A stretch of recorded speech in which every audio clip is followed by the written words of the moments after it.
నమస్తే. Welcome to public court news.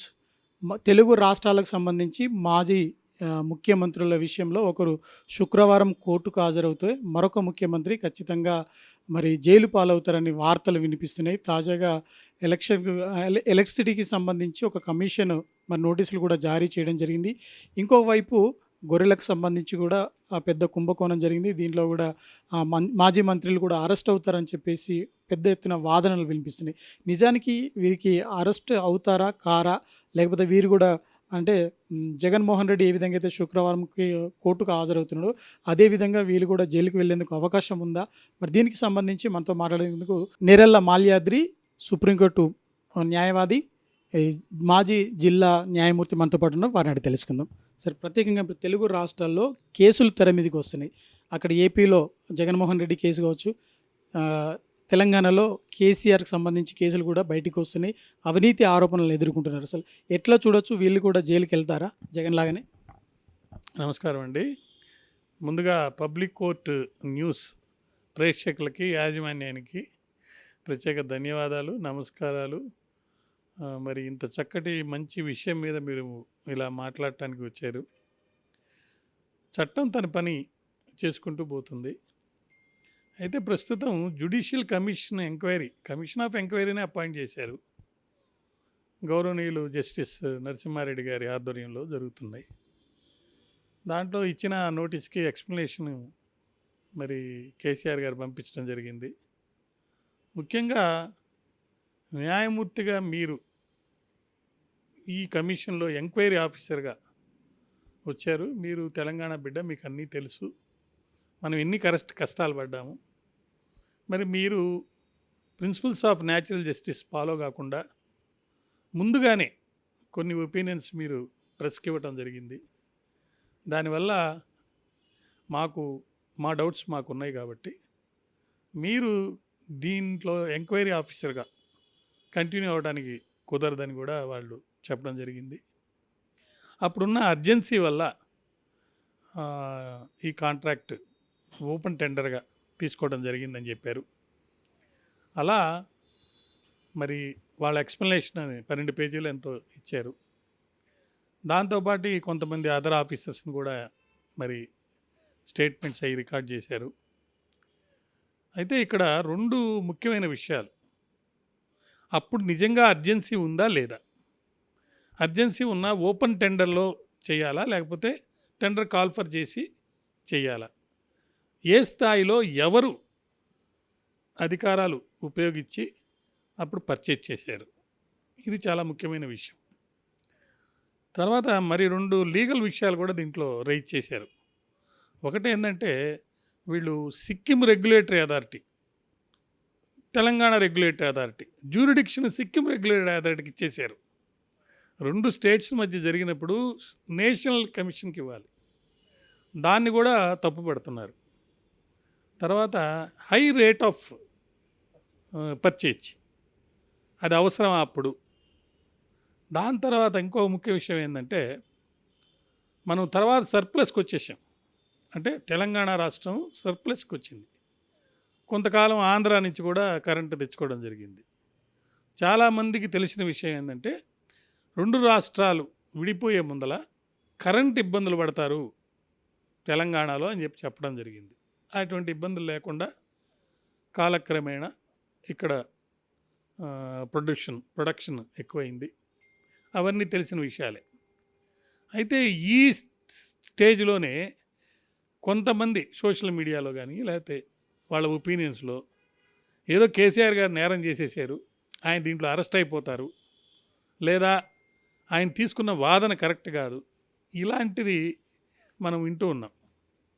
కానీ వాస్తవంగా కమిషన్ ఆఫ్ ఎంక్వైరీ ఓన్లీ తన రిపోర్ట్ అనేది బయట పెడుతుంది.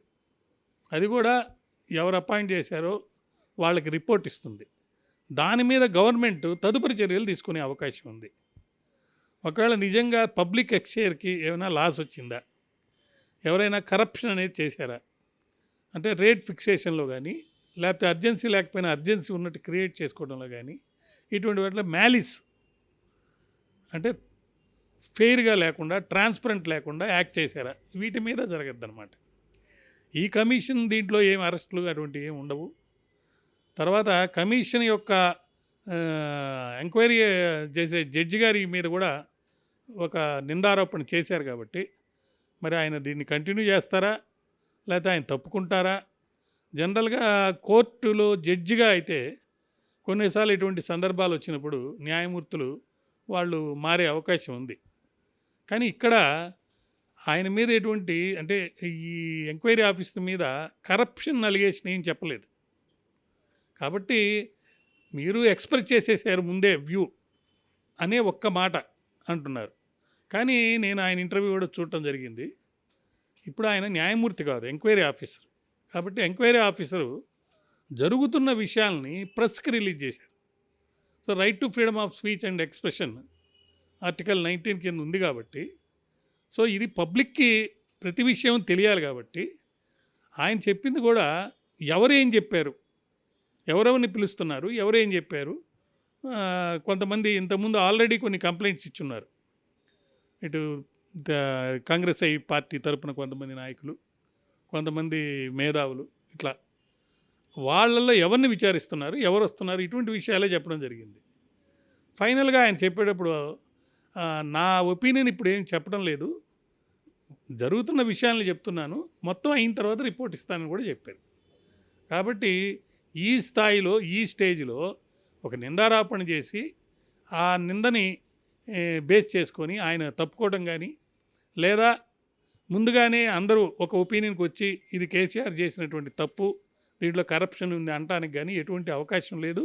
ఆయన అరెస్ట్ అయితే కాడు. ప్రత్యేకంగా విచారణకు హాజరు కావాలి అనుకున్నప్పుడు ఒక లెటర్ ద్వారా మరి తన సమాధానం ఇవ్వడం సమంజసమైనా కాదంటారు. సాధారణంగా ఎవరైనా కోర్టు కానీ లేదంటే ఎవరైనా విచారణకు హాజరు కావాలని చెప్పి కమిషన్ ముందుకు రావట్లేదు అని చెప్పి కాంగ్రెస్ పార్టీ నేతలు కూడా ఆరోపిస్తున్నారు. అసలు ఎందుకు రావట్లేదు విచారణకు అని చెప్పి? విచారణ అధికారి తనకున్న పవర్స్ ఎక్సర్సైజ్ చేసి నోటీస్ ఇవ్వచ్చు, సమ్మన్ ఇవ్వచ్చు, ఫిజికల్ అపియరెన్స్ కావాలని అడగచ్చు, లేదా ఎక్స్ప్లెనేషన్ ఇన్ రైటింగ్ కూడా అడగచ్చు. మరి వారు చూజ్ చేసుకుంది ఏంటంటే ఎక్స్ప్లెనేషన్ ఇచ్చారు, లేకపోతే నోటీస్ రాశారు, దాంట్లో నిందారోపణ చేశారు. అందువల్ల ఆయనకి ఇష్టం లేదు అక్కడికి వచ్చి అటెండ్ అవ్వటం అనేది. సో అతను అటెండ్ కాలేదు. సో ఫర్దర్గా మళ్ళీ నోటీస్ ఇస్తారా, లేదంటే మీరు రావాల్సిన అవసరం లేదంటారా? ఇవన్నీ కూడా ఆయన విచక్షణలో డిస్కషన్ ఎక్సర్సైజ్ చేసి చేయొచ్చు.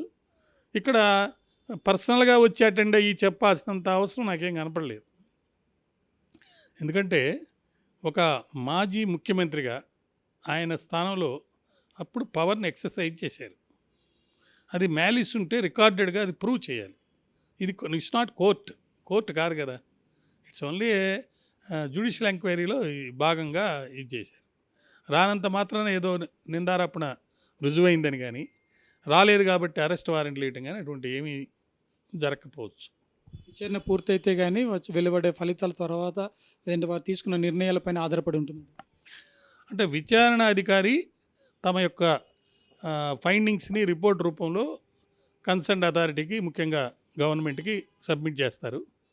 ఆ విచారణలో అసలు తప్పిదం జరిగిందా లేదా, పబ్లిక్కి సంబంధించి డబ్బులు ఏమైనా మిస్యూజ్ అయిందా, కరప్షన్ అయిందా, తర్వాత రెక్టిఫై ఎలా చేయాలి, టర్మ్స్ ఆఫ్ ఎంక్వైరీ ఉంటుంది. ఆ టర్మ్స్ ఆఫ్ ఎంక్వైరీ ప్రకారం ఆన్సర్స్ అనేది పోస్ట్ చేసుకొని కొన్ని పాయింట్స్కి ఆన్సర్ చేస్తారు.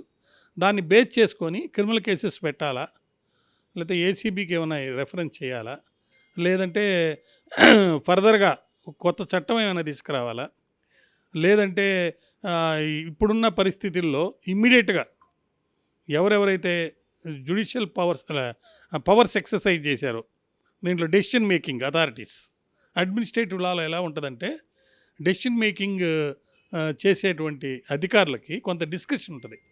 అది ఏమన్నా మిస్యూజ్ చేశారా, పోస్ట్ డెసిషన్ కూడా ఉంటాయి కొన్ని. అంటే ఇప్పుడు డెసిషన్ తీసుకుంటారు, రీజన్స్ తర్వాత రాస్తారు అప్పుడున్న అర్జెన్సీని బట్టి. సో ఇలాంటి అడ్మినిస్ట్రేటివ్ లా ప్రకారము, జ్యుడిషియల్ లా ప్రకారము, తర్వాత ఐపీసీ, యాంటీ కరప్షన్ యాక్టు, వీటిలో కూడా అంటే మనీ ఇన్వాల్వ్ అయింది కాబట్టి వీటన్నిటిని, తర్వాత క్రిమినల్ బ్రీచ్ ఆఫ్ ట్రస్ట్ ఒకటి ఉంటుంది, అది చాలా పవర్ఫుల్ సెక్షన్ 409. మీకేదైనా ట్రస్ట్ మీద నమ్మి ఓ పర్టికులర్ బాధ్యతను అప్పచెప్తే, దాంట్లో భాగంగా కొంత ప్రాపర్టీని కూడా అప్పచెప్తే దాన్ని మిస్యూజ్ చేస్తే అది వస్తుంది.